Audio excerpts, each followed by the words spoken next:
जय हिंद officers, welcome to write from mains. आज हम द हिंदू में एक जो एडिटोरियल काफी डोमिनेट कर रहा था, काफी इंपॉर्टेंट रहने वाला है आपके आने वाले एग्जाम में, बेसिकली मेंस में, तो उसके बारे में देखने वाले हैं। तो ये जो कल न्यूज थी जुलाई 1925 को सैटरडे की, वो देखने वाले हैं। चलिए, जो एडिटोरियल है वो डिस्कस करने वाले हैं, किस पे हम मेंस का जो आंसर है वो लिखने वाले हैं वो देखते हैं। हम ये वाला आर्टिकल जो है 6 पेज पे, जो दिल्ली का एडिशन है, उसके 6 पेज पे हम ये आर्टिकल जो है इस पे आंसर लिखने वाले हैं, जो कि पीएम धन्य धन्य कृषि योजना है उसके ऊपर आया है। कैसे यूपीएससी इस पे क्वेश्चन पूछ सकता है, हमें पता है जो एग्रीकल्चर टॉपिक है वो काफी इंपॉर्टेंट रहता है in the exam of GS 3। ठीक है, तो एग्रीकल्चर पे जो पीएम धन्य धन्य कृषि योजना है, अगर आपने ये न्यूज पढ़ी होगी तो इसका जो बजट देखिए आप, 24,000 करोड़ जो 6 ईयर के लिए इसे एलोकेट किया है। तो काफी इंपॉर्टेंट है, काफी गवर्नमेंट का फोकस रहने वाला है एग्रीकल्चर पे। तो इस स्कीम से कैसे वो एग्रीकल्चर पे क्वेश्चन पूछेगा एग्जाम में, और कैसे जो धन्य धन्य कृषि योजना है ये रूरल डेवलपमेंट में हेल्प करने वाला है, उसे हम आंसर में देखते हैं। तो चलिए डिस्कस करते हैं कैसा वो क्वेश्चन पूछेगा। चलिए लिखते हैं साथ में। इंट्रोडक्शन लिखेंगे। इंट्रोडक्शन में हम जस्ट दिखाएंगे कि एग्रीकल्चर, जो इंडियन एग्रीकल्चर है वो कैसे कहीं ना कहीं लैग कर रहा है, जिसकी वजह से हमें जो इंटर मिनिस्ट्रियल जो कन्वर्जेंस है और लोकल पार्टनरशिप है उसकी जो काफ़ी नीड है एग्रीकल्चर में, और इसी को देखते हुए जो धन्य धन्य कृषि योजना है उसकी जो लेके आए हैं। ठीक है, तो इंट्रोडक्शन में हम जस्ट जो इंडियन एग्रीकल्चर है उसके बारे में थोड़ा लिखेंगे। तो लिखने वाले हैं, एग्रीकल्चरल स्टैग्नेशन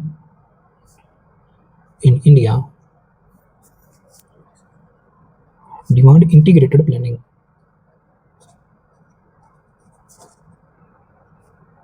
ठीक है, तो हमने पहली लाइन में बता दिया जो एग्रीकल्चर स्टैग्नेशन है इंडिया में वो डिमांड करता है इंटीग्रेटेड प्लानिंग को। नेक्स्ट लिखेंगे, इंटर मिनिस्ट्रियल कन्वर्जेंस, अंडरलाइन करेंगे, एंड लोकल पार्टनरशिप्स, इसे भी अंडरलाइन करेंगे। Solution for inclusive word underline करेंगे, sustainable and productivity driven rural transformation. ठीक है, productivity driven rural transformation keywords underline के साथ। तो हमने बेसिकली ये दिखाया है कि जो इंडियन एग्रीकल्चर है वो कहीं ना कहीं स्टैग्नेट करता है। तो उस जो इंडियन एग्रीकल्चर है उसमें जो कमी है वो डिमांड करती है इंटीग्रेटेड प्लानिंग को, और जो इंटर मिनिस्ट्रियल कन्वर्जेंस है और लोकल पार्टनरशिप है वो हमें हेल्प करने वाली है in the long term for inclusive sustainable and productivity में। ठीक है, तो चलिए जो फर्स्ट डिमांड है क्वेश्चन की उसे एड्रेस करते हैं। तो हेडिंग देंगे, फर्स्ट हेडिंग लिखेंगे role of inter ministerial convergence. ठीक है, तो शॉर्ट में हेडिंग लिखा है हमने, इस तरह बॉक्स में करेंगे आप और अंडरलाइन के साथ इस तरीके से, ताकि वैल्यूएटर को पता रहे कि ये हेडिंग है। फर्स्ट पॉइंट लिखने वाले हैं यहाँ पे हम, जो रोल है इंटर मिनिस्ट्रियल कन्वर्जेंस का वो लिखने वाले हैं एग्रीकल्चर में। लिखेंगे इंटीग्रेटेड प्लानिंग, पहला ही पॉइंट इंटीग्रेटेड प्लानिंग का है, इंटीग्रेटेड प्लानिंग। ठीक है, तो एलैबोरेट करेंगे कैसे। अभी हम शॉर्ट में लिखेंगे जो धन्य धन्य कृषि योजना है उसके बारे में लिखेंगे, पीएम धन्य धन्य कृषि योजना, इसे आप बॉक्स में कर दीजिएगा। मर्जस 36 स्कीम्स, आपने ये पढ़ा होगा, across 11 ministries ensuring synergy in irrigation। Bracket में लिखेंगे कौन सी जो स्कीम्स है जो इरिगेशन से रिलेटेड है, तो हमारी काफ़ी एक फेमस स्कीम है पीएम कृषि सिंचाई योजना। ठीक है, तो इसे ब्रैकेट में करेंगे, इससे हमारा पॉइंट जो है वो जस्टिफाई हो जाएगा। कोमा क्रेडिट, और क्रेडिट के लिए भी एक काफ़ी फेमस जो स्कीम है केसीसी, किसान क्रेडिट जो है, आप मुझे कमेंट में बताएंगे इसका जो फुल फॉर्म क्या है। केसीसी काफ़ी इंपॉर्टेंट है। नेक्स्ट है इंश्योरेंस, तो इंटीग्रेशन से काफ़ी बेनिफिट फार्मर्स को होने वाले हैं, तो उसके बारे में ही लिख रहे हैं। इंश्योरेंस का पॉइंट लिखा है अभी हमने, पीएम फसल बीमा योजना, इसे भी अंडरलाइन करेंगे। उसके बाद स्टोरेज एंड इनपुट्स, ठीक है। तो क्योंकि 250 में पूछा है तो पॉइंट को थोड़ा एलेबरेट करेंगे। हमने पॉइंट को ऐसे ही एलेबरेट नहीं किया है, बिल्कुल जस्टिफाई पॉइंट के साथ स्कीम के साथ जस्टिफाई किया है, तो इससे आपके क्वेश्चन की जो आंसर है उसकी क्रेडिबिलिटी इंक्रीज होती है। अभी हमने फर्स्ट पॉइंट है जो कवर किया है, जिसमें हमने इंटीग्रेटेड प्लानिंग कैसे होने वाली है, धन्य धन्य कृषि जो योजना है जो अभी न्यूज़ में है उसका क्या रोल रहने वाला है। तो वो 36 जो स्कीम है अक्रॉस 11 मिनिस्ट्रीज उसे मर्ज करने वाला है, जो हेल्प करने वाला है इरीगेशन में, क्रेडिट में और इंश्योरेंस में, ठीक है।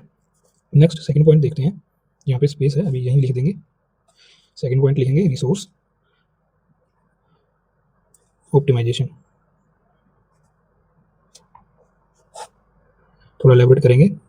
अभी हम जो अमाउंट है जो अभी एलोकेट किया है, बजट एलोकेट किया है, जो बजट एलोकेट किया है धन्य धन्य कृषि योजना के लिए, तो उसके बारे में थोड़ा लिखेंगे। थोड़ा फैक्चुअल है, अभी कोशिश करना कि आप याद रखना इसे। क्वेश्चन में फैक्ट जो होते हैं अगर आप बिल्कुल सही उसे कोट करते हो तो उसके एक्स्ट्रा नंबर आपको मिलेंगे। 24,000 करोड़ ये जो है पर ईयर है, ठीक है, तो अंडरलाइन कर देंगे। अभी हमने एक पेज कवर कर लिया है, चलिए सेकंड पेज कवर करते हैं, इसी पॉइंट को आगे बढ़ाएंगे। रिसोर्स ऑप्टिमाइजेशन में लिखेंगे 24,000 करोड़ पर ईयर, आगे शिफ्ट करते हैं।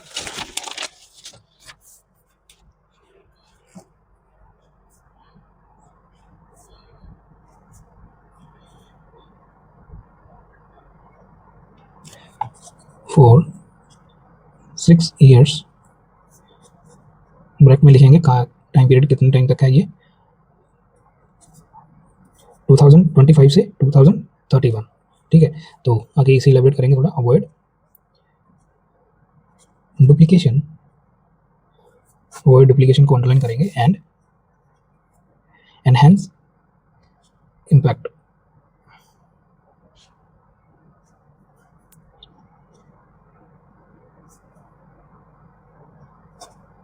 एंड इनहेंस इम्पैक्ट, ठीक है। तो ये हमारा सेकंड पॉइंट था। थर्ड पॉइंट लिखेंगे डिसेंट्रलाइज्ड एग्जीक्यूशन, तो ये डिसेंट्रलाइजेशन को दिखाती है स्कीम, कैसे थोड़ा एलाबोरेट करेंगे। जो डिस्ट्रिक्ट धन धन्य समृद्धि अंडरलाइन करेंगे, ये क्या है, including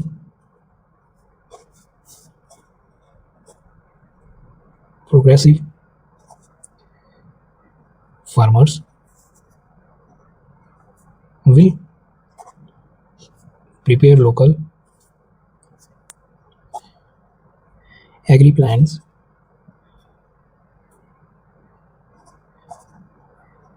aligned to national goals, ठीक है। तो एग्जाम्पल चाहिए तो लिख सकते हैं,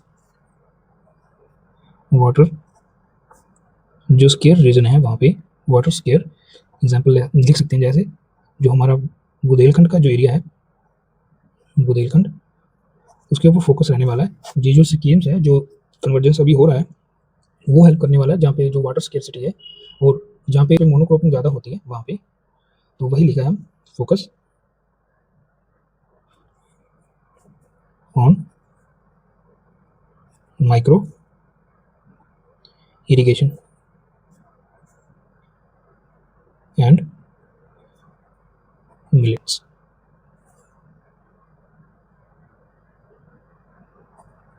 ठीक है। माइक्रो इरिगेशन और मिलेट्स के ऊपर फोकस रहने वाला है जहाँ पे वाटर स्केयर एरिया है, जैसे बुंदेलखंड हो गया।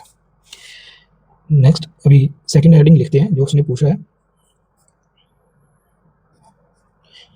सेकंड हेडिंग लिखेंगे role of local partnership in agriculture development, ठीक है। जो लोकल पार्टनरशिप रहने वाली है उसका क्या रोल रहेगा उसके बारे में लिख रहे हैं, तो ये हमारा हेडिंग हो गया। चलिए फर्स्ट पॉइंट लिखते हैं। फर्स्ट पॉइंट लिखेंगे, काफ़ी शॉर्ट में लिखने वाले हैं अभी हम, कम्युनिटी पार्टनरशिप। कैसे? अगर कम्युनिटी पार्टनरशिप जो होगा तो जो प्रोग्रेसिव फार्मर्स हैं हमारे,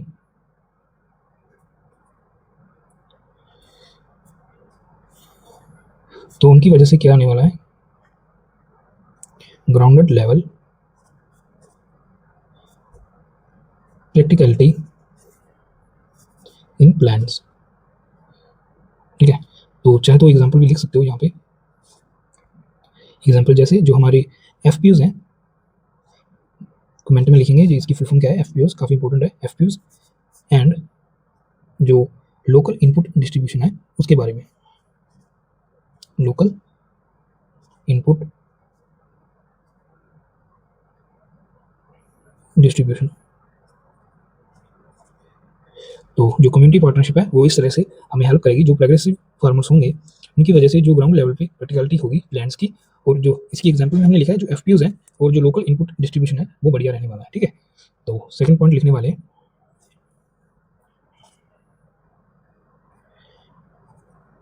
प्राइवेट सेक्टर एंगेजमेंट। ठीक है, प्राइवेट सेक्टर की इन्वॉल्वमेंट में रहने वाली है। कैसे? एलाबोरेट करेंगे। Public private partnership models, PPP model, आपने ये सुना होगा पीपी मॉडल। इसकी वजह से क्या होने वाला है, इनोवेशन होगा, और एग्री जो टेक्नोलॉजी है वो प्रमोट होने वाली है, एग्रीकल्चर एग्रीटेक आगे लिखेंगे, एंड जो वैल्यू चेन है वो प्रमोट होने वाली है। इसमें हम एग्जांपल ऐड कर सकते हैं, जैसे जो स्टार्टअप्स हैं तेलंगाना में वो क्या करते हैं, प्रिसिशन फार्मिंग। ठीक है, प्रिसिशन फार्मिंग होता है वहाँ पे। तो ये प्राइवेट सेक्टर का भी, जो प्राइवेट सेक्टर है उसकी इन्वॉल्वमेंट में रहने वाली है।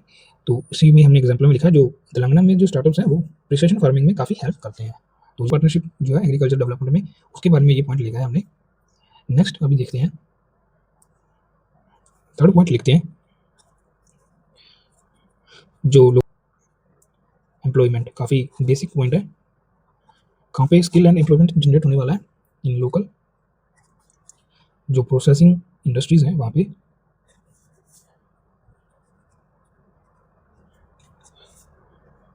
और जो स्टोरेज रहने वाला है टू रिड्यूस, जो स्टोरेज है उसमें, इससे क्या होगा, विल रिड्यूस रूरल डिस्ट्रेस। ठीक है, जो रूरल पे जो वार्डन है अनएम्प्लॉयमेंट का वो कम हो जाएगा लोकल पार्टनरशिप अगर रहेगी एग्रीकल्चर डेवलपमेंट में। तो ठीक है, तो ये थर्ड पॉइंट था। नेक्स्ट अभी हमारी एक जो डिमांड है वो अभी बाकी है। जो क्वेश्चन ने पूछा था कि कैसे जो पीएम धन्य धन्य कृषि योजना है वो एज ए कैटलिस्ट एक्ट करने वाला है रूरल डेवलपमेंट में और एग्रीकल्चर में, जस्ट उसके बारे में थोड़ा लिखेंगे। तो थर्ड हेडिंग, मेन हेडिंग जो हम देने वाले हैं, लिखेंगे पीएम, अभी हम शॉर्ट में हेडिंग दे सकते हैं धन्य Dhanya Krishi Yojana as a catalyst for rural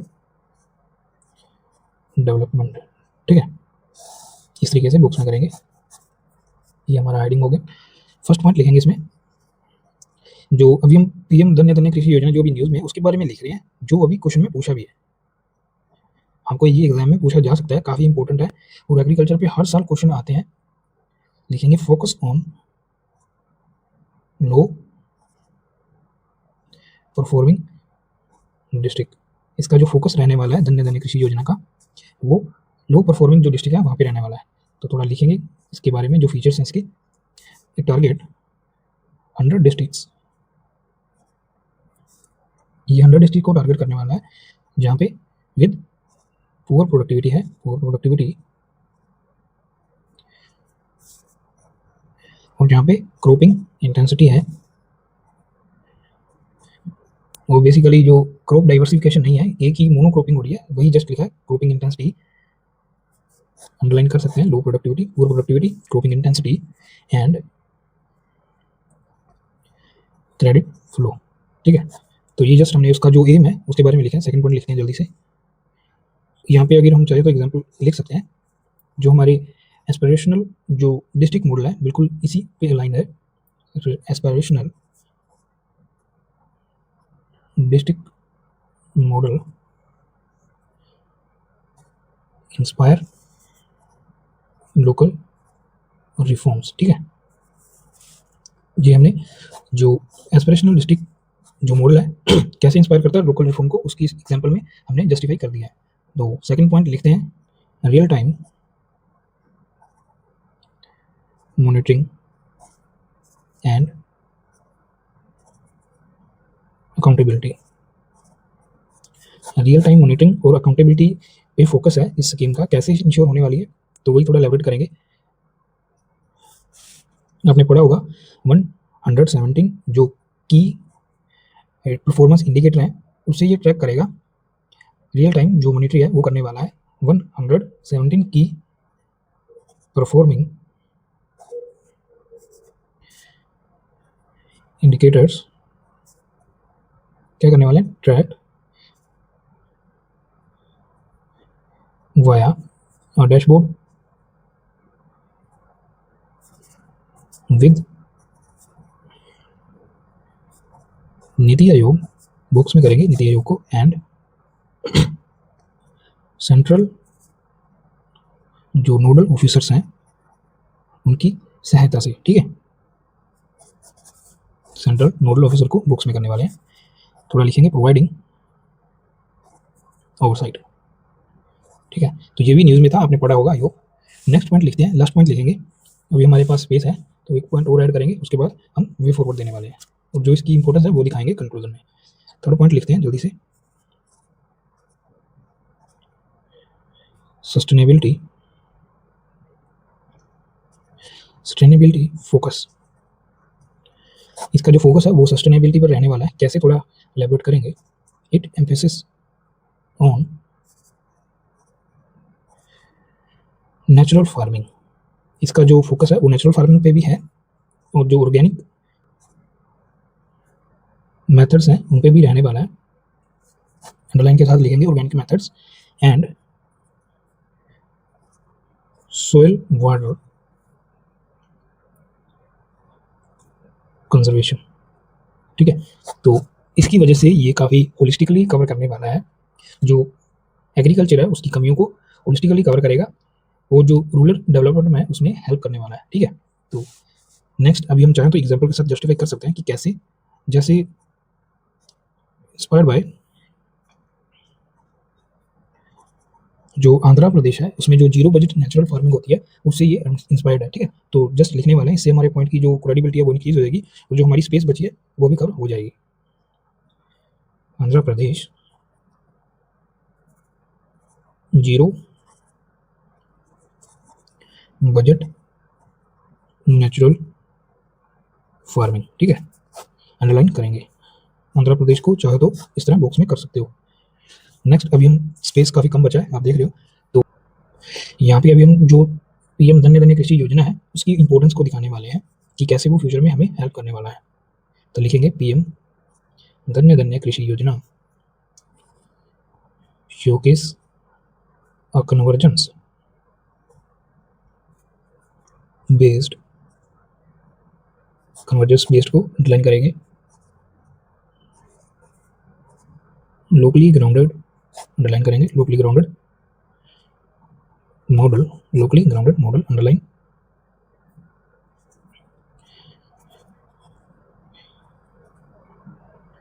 essential for transforming rural India and achieving agricultural Reliance, ठीक है। एग्रीकल्चर सेल्फ रिलायंस को अंडरलाइन करेंगे। ये था हमारा कंप्लीट आंसर। जो धन्य धन्य कृषि योजना है उस पर कैसा क्वेश्चन पूछ सकता है यूपीएससी, ये काफ़ी इंपॉर्टेंट रहने वाला है जो आने वाले एग्जाम है मेंस में। तो काफ़ी बढ़िया पॉइंट आपको यहाँ से मिलेंगे, कैसे उसे जो आप न्यूज़ में पढ़ते हो कैसे उसे आंसर में एग्जीक्यूट करना है, यहाँ पे आपने सीखा होगा। ठीक है, तो जल्दी से एक क्विक रिकैप करते हैं हमने क्या लिखा। जो क्वेश्चन था उसने पूछा था जो रोल है इंटर मिनिस्ट्रियल कन्वर्जेंस का और लोकल पार्टनरशिप का ट्रांसफॉर्मिंग एग्रीकल्चर में वो कैसे रहने वाला है, और साथ ही साथ उसने पूछा था जो धन्य धन्य कृषि योजना जो भी न्यूज़ में है वो कैसे एज ए कैटलिस्ट रहने वाला है holistic development in the rural area, तो वो पूछा था। तो हमने पहले एग्रीकल्चर जो स्टेग्नेशन है इंडिया में वो डिमांड करता है इंटीग्रेटेड प्लानिंग को, उसकी जो क्वेश्चन है उसकी इंपोर्टेंस को दिखाया है। जो इंटीग्रेटेड प्लानिंग जो इंटर मिनिस्ट्रियल कन्वर्जेंस है उसकी इंपोर्टेंस को हमने इंट्रोडक्शन में दिखाया है। ठीक है, जो कैसे लॉन्ग टर्म में हमें हेल्प करने वाला है in the agriculture and rural transformation में। उसके बाद हमने फर्स्ट हेडिंग में ये लिखा है जो इंटर मिनिस्ट्रियल कन्वर्जेंस है वो कैसे कैसे हेल्प करने वाला है इंटीग्रेटेड प्लानिंग में। हमने पीएम धन्य धन्य कृषि योजना की जो एम है उसके बारे में लिखा है, उसके फीचर्स के बारे में लिख के हमने जस्टिफाई किया है। सेकंड हमने रिसोर्स ऑप्टिमाइजेशन लिखा है कैसे ये जो डुप्लीकेशन है उसको रोकने वाला है। और थर्ड पॉइंट में हमें जो डिसेंट्रलाइजेशन होने वाला है उसके बारे में लिखा है कैसे ये हेल्प करने वाला है जो वाटर स्केर्स एरिया है वहाँ पे। और दूसरी हेडिंग में जो लोकल पार्टनरशिप उन्होंने पूछी है एग्रीकल्चर डेवलपमेंट में उसके बारे में लिखा है कम्युनिटी पार्टनरशिप है वो हेल्प करने वाला है। ठीक है, इन एग्रीकल्चर, और जो प्राइवेट सेक्टर का एंगेजमेंट भी यहाँ पे रहने वाला है विद एग्जाम्पल के साथ हमने लिखा है। थर्ड पॉइंट यहाँ पे जो स्किल और एम्प्लॉयमेंट भी जनरेट होने वाला है ये भी बढ़िया रहने वाला है जो रूरल डेवलपमेंट है जो एग्रीकल्चर में वो। तीसरा जो उसने स्पेसिफिकली जो पीएम धन्य धन्य कृषि योजना है उसके बारे में पूछा था कि वो कैसे हेल्प करने वाला है इन एग्रीकल्चर एंड जो रूरल डेवलपमेंट है उसमें। तो ये 3-4 पॉइंट है, काफ़ी इंपॉर्टेंट है, आप लिख सकते हो। जैसे इसका जो फोकस है लो परफॉर्मिंग जो डिस्ट्रिक्ट है उसके ऊपर है उन्हें एनहांस करेगा। ठीक है, रियल टाइम मॉनिटरिंग होने वाली है, यहाँ पे अकाउंटेबिलिटी रहेगी। नीति जो सेंट्रल नोडल ऑफिसर का भी जो रोल है यहाँ पे रहने वाला है और ये सस्टेनेबिलिटी पे फोकस करने वाला है। तो उसके बाद हमने इसकी इंपोर्टेंस को दिखाया है कि काफ़ी ये बढ़िया जो डिमांड के हिसाब से जो स्कीम आई है वो इन फ्यूचर हेल्प करने वाला है। तो ये था कंप्लीट आंसर। आई होप आपको ये अच्छा लगा होगा।